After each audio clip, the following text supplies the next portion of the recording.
Hello everybody, how is everyone out there at the moment?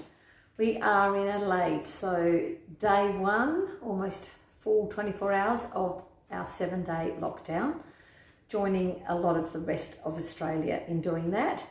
I'm just decided to let's do some cooking, and I'm going to jump on probably quite a bit this week and do some lives because I can. And hopefully it might keep you guys out there a little bit entertained. So I have decided today to do a batch or 2 or 3 of the Tomato Relish. So this is in the new cookbook, the 20th anniversary cookbook that Thermomix have just released, and it's called Creating Something Incredible. It's an absolutely beautiful cookbook if you can get your hands on it. There are a few of the recipes up here on Cookie Do. The majority aren't yet on Cookie Do. They're giving it a little bit as a something for a bit special for us when we've got the book. So we have exclusivity just for a little while, but eventually they will be all up on Cookie Do. Now, I've been making tomato relish for years and years, and I tend to use a recipe out of the recipe community, which I've tweaked a little bit and then saved it, and that's the one that I've done. I was really interested when we got the cookbook delivered to us to see that this tomato relish recipe is actually quite similar to the one in the recipe community, with a few little differences which I'll go through while we go along. So it says in the book that the very first thing that we should do is sterilize our jars. Now, I save all of my jars, of course, and take the labels off of them so that I can put whatever I want on them. I tend to give them a really good wash in warm soapy water first, then I pour some boiling water into them and set them aside for about 20 minutes or so, and then they're ready to go. I've got a couple of others over there, but this is just one I've got ready so I can show you when I fill it. So that's step number 1. Step number 2 is to get your ripe tomatoes. So I did a little bit of a drive-by on the way back from having my second COVID jab this morning, and grab some tomatoes from off the side of the road. There's a little vendor that's just on the side of the road. You go up and help yourself, put your money in the tin. So that's what I've done, and I've put them into some boiling water first for about half an hour or so, and then it's really easy to take the skins off. So I'll just show you here in this bowl how I've got them in, and they're basically, all the skins are taken off. So the recipe says to have about 1,200 grams of tomatoes, but by the time you take the skins off, you're left with about 1 kilo. So that's what I've got weighed in here, is 1 kilo. And the next step is to just chop some onion. So this is the step that I like the best because I hate chopping onions. It says to weigh in 350, so I pre-weighed these, so I will just tip them in the bowl.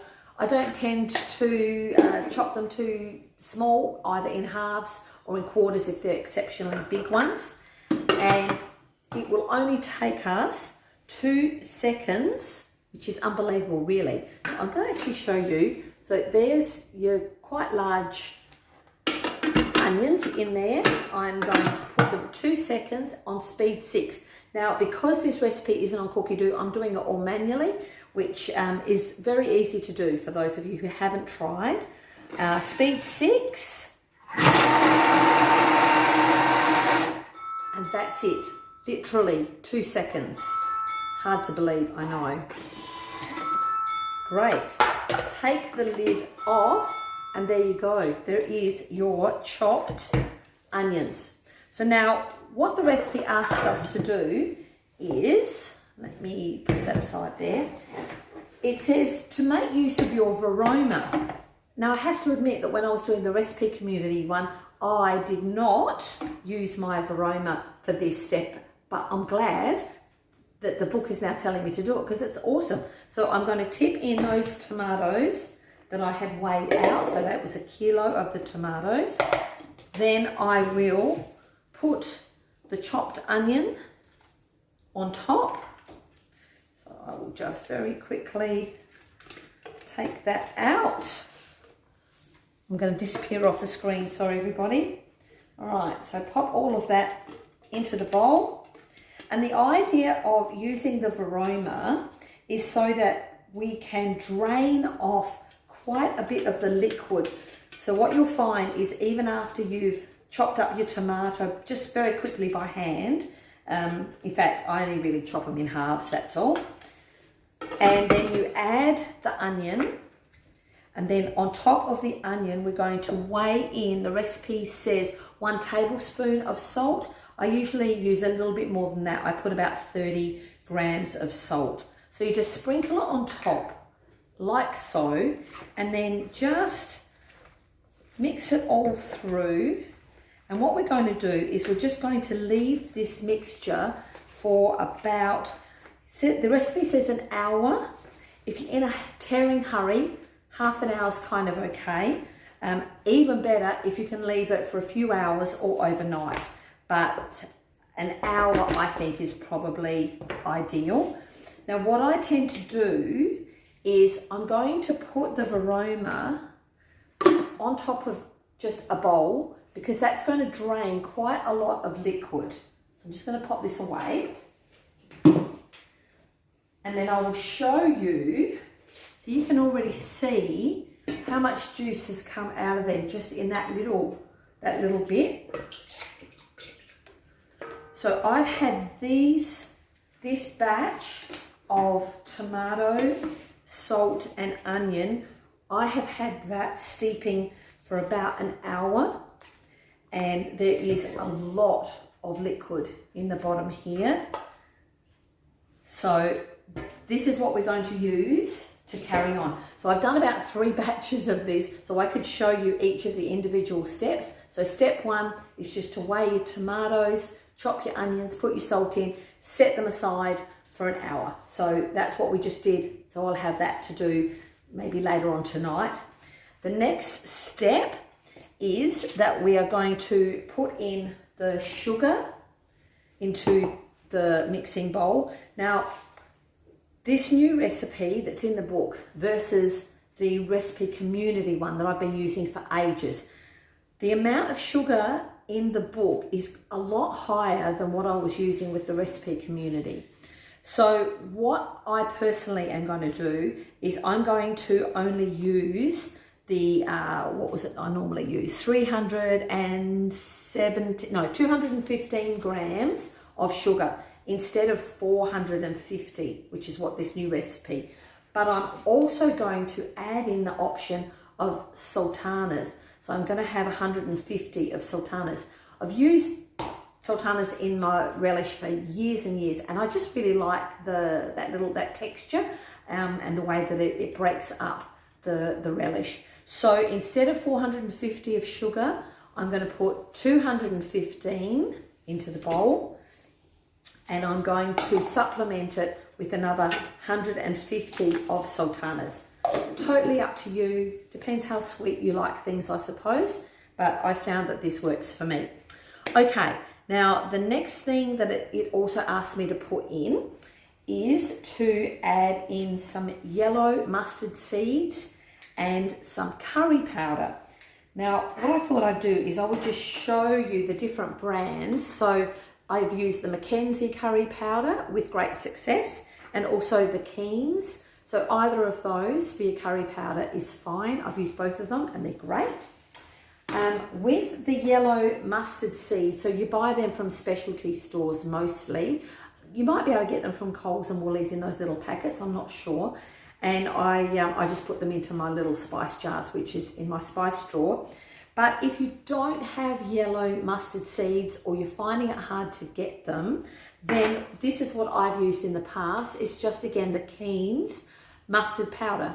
And I find that that works just fine. Use the same ratios, and I really don't think that there's that much of a difference, but either of those will do the trick. So it's asking for a couple of teaspoons each of those. So I'm just going to pop that in. And then it's asking us to add in that tomato and onion and salt mixture.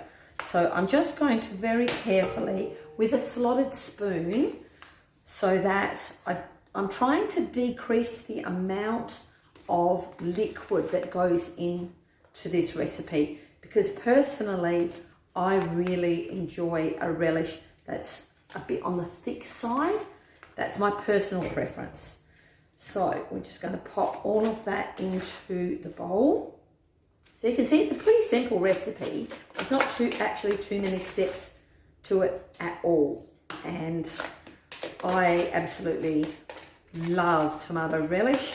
I use it even in cooking. If I'm making a tomato pasta sauce, I sometimes put a couple of dollops of relish in it just to give it a bit of oomph. And obviously just on, you know, rolls or burgers and things like that. Okay, so that's that. And then the last thing that the recipe asks us for, better just check, yep. Now the recipe, the new recipe in the book calls for 500 grams of malt vinegar. In my previous recipe I've been using, which is much the same ratios of everything else, I only use 375 of vinegar. So I'm opting to put the lesser amount in, as I said, because I like a thicker relish. So I've pre-weighed this again, so 375. And that is pretty much all you need to do. So I'm just going to show you, there it all is, not cooked. And the recipe asks us to put it on for 1 hour at 120 degrees on reverse and speed 0.5. So that's your second little increment along. Your first one is slow, is the soft spoon. The second one is half, and then 1. Now what I'm going to do is I'm actually going to pop this into the machine behind me, because I can show you what this looks like in 1 hour's time. So bear with me.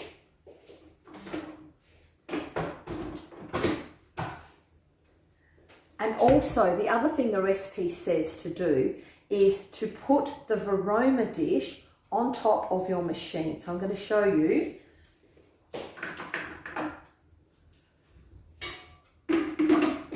Okay, so the Veroma dish that you've used to drain your tomatoes and onion and salt mixture, you reuse that again, put it on top of your machine while you're cooking for the 1 hour. And that way it's steaming off really well and not making any splatter mess. Okay, so here is the unveiling of what your relish looks like 1 hour later. So as you can see, it's a beautiful, thick relish. Now, I, as you might recall, have cut down on the amount of vinegar that we use. So I use 375 instead of 500. If you use the 500, then to thicken this up, all you need to do is, in a little jug, get some of that reserved juice, so all the juice that we were draining off of the tomatoes, just put that aside in a jug. You'll get quite a lot. You'll end up throwing most of it away, but just put a little bit into a jug, and then put 20 grams of, you can use plain flour or you can use corn flour, which is what this recipe says, but I would just put plain flour in, and then mix it up just with a little spatula and pop it into the machine, back into the bowl, and then cook it for another, I think it is just 2 minutes on 100 reverse and speed 1. But I'm not going to have to do this because I think it's thick enough. So I will test a little bit by putting my jar here and using my trusty jam funnel, which is what I have. It's one of the things from the mix shop that I absolutely adore. And we are going to ladle into my, I will tip it up. And that's that little trick about holding your bowl properly. See, hold it on the bottom and it's much easier to tip up. Doesn't hurt your shoulders and your elbow quite as much. So I think that that is perfectly thick enough for my liking. And you can see the beautiful little bits of sultanas that are in there. Excellent. Okay, so that is my jar of tomato relish, and I probably will get about 3 jars of this size. I'm looking forward to eating it very soon. Excellent. So that's really it. I made it nice and quick so that you could see all the different processes. I'm going to be left with about another 2 batches to do afterwards. So I'm going to have lots and lots of tomato relish. Go and find some tomatoes. Cook the tomato relish. If you would like the full recipe, I'm very, very happy to give you the recipe that's on Recipe Community, because that's already out in the public space. So I'm not breaking any trademarks or anything like that. So if you are interested, just put a comment in now, and then afterwards I'll have a look at it and I can easily just tag you and put the recipe in. Fantastic. Have a great week, everybody. If you're here in South Australia, as I am, take the time, relax, enjoy, do some cooking with your Thermomix. Just try some new stuff, you know, why not? Last night I have to tell you, I made chocolate souffle for the very first time in my life. It was amazing and ultra easy. I would never even attempt to do anything like that without a Thermomix. As you know, with your Thermomix, you can just do anything because it's not really you, it's the machine that's doing it. All right, I'll let you all go. Enjoy, stay safe. Bye.